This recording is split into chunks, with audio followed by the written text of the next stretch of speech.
మరి 2 రోజులుగా కురుస్తున్న భారీ వర్షాలకి మరి ఏలూరు జిల్లా అన్నీ కూడా వాగులు అన్నీ కూడా పొంగుతున్నాయి.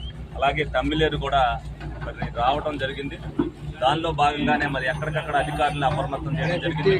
అలాగే మా నాయకులు కూడా ఎక్కడికక్కడ ఏం జరుగుతుందనేది ఎప్పటికప్పుడు అంతా కూడా అబ్జర్వేషన్ చేస్తున్నారు. ఏదైతే పానింగ్ గ్రామంలో మరి వంతిన బుజ్జిగారాయంలో ఏదైతే కట్టారో ఈ తమ్మిలేరు ఇప్పుడు వచ్చినప్పటికీ కూడా ఏ ఇబ్బంది లేకోకుండా ఇక్కడ ఉండటానికి గల కారణం ఆ రోజున వంతిన కట్టబట్టే.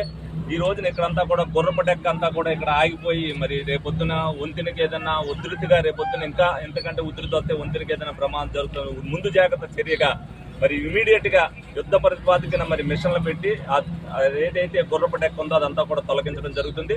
అలాగే మరి తమ్మిలేరు వంతిన దగ్గర కానీ అలాగే ఏలూరులో సిఆర్ రెడ్డి కాలేజీ వద్ద కానీ ఎప్పటికప్పుడు అధికారులందరినీ కూడా పర్యవేక్షిస్తూ నీళ్లు ఎక్కడా పెరక్కోకుండా రేపు పైన ఇంకా నీళ్లు వదిలినా కూడా ప్రజలెవరికి ఇబ్బంది జరగకోకుండా ఉండేటట్టుగా అన్ని కూడా చూస్తున్నాం. ఎటువంటి పరిస్థితులైనా ఎదుర్కోవడానికి అధికారులందరూ కూడా సిద్ధంగా ఉన్నారు. తప్పనిసరిగా ఏ ఇబ్బంది జరగదు. ప్రజలందరూ కూడా అప్రమత్తంగా ఉండాలి. ఎటువంటి సంఘటనలు జరగకోకుండా ఉండడానికి ముందు జాగ్రత్తలు తీసుకోవడం జరిగింది.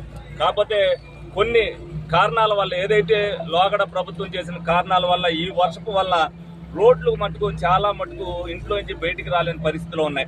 అవన్నీ కూడా ఐడెంటిఫై చేయడం జరిగింది. రేపు వర్షాకాలంలో ఎప్పుడు కూడా ఎవరికి ఏ ఇబ్బంది రాకుండా ఉండేటట్టుగా వాటిలన్నింటినీ కూడా ముందు జాగ్రత్తగా వాటిని వేయడం జరుగుతుంది.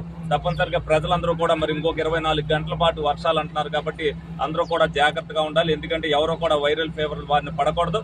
కాచిన నీళ్ళే తాగాలి. అందరూ కూడా ఈ చలిగాల్లో బయటికి తిరగకోకుండా అందరూ కూడా అప్రమత్తంగా ఉండాలి. ప్రజలందరినీ కూడా కోరుకోవడం జరుగుతుంది. ఇది